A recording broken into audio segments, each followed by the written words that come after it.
Finnur, það var annað tímabil með Keflavík. Hvernig stemmingin á Sunnubrautinni? Hún bara rosalega góð. Það bara allir klárir og spenntir fyrir komandi tímabili.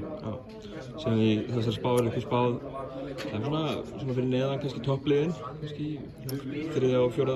sætinu einhvern veginn. Hvernig líst þér á þessi spá fyrir þína drengi?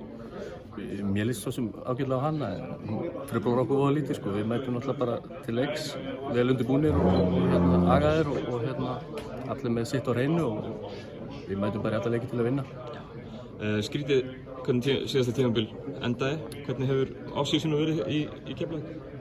Menn bara búin að vera svakalega duglegir og eins og ég segi, við erum bara búin að vinna í okkar leik og bara komið mikil spenna í að fara að byrja. Já. Tveir svona kannski stóru póstar, tveir nýjir leikmenn svona eiginlega í vali Orra og nýjum bandarískum leikmanni. Já. Hvernig finnst, ég meina þeir eru kannski ekki búin að sjá mikið af bandaríska leikmannum, en hvernig finnst ykkur? Náttúrulega bara spenntir að fá hann, það er bara eitt púsli í heildarmyndina hjá okkur. Hann lendi í morgun, þannig við erum ekki búin að hitta hann í persónu ennþá, en lofa góðu. Já. En hvernig er Valur að koma inn í hlutina? Bara eins og hann hefur alltaf verið þarna. Bara smellpassar inn í þetta. Hvað þarf Keflavík að gera til að gera vel í vetur? Við þurfum bara að halda leikplani og spila harða vörn náttúrulega. Bara vera skipulagðir eins og við vorum í fyrra og byrjuðum á vegferð í fyrra og við ætlum bara að klára hann núna.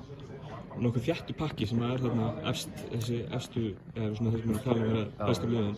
Það þarf ekkert mikið að bera á milli, þannig að illa fari eða vel fari, svo sem. Hárrétt sko. Hvernig líst þér á þennan harða toppakka sem virðist vera?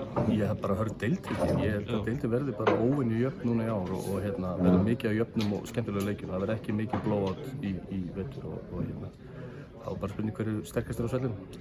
Spenntur fyrir tímabilinu? Gríðarlega. Takk.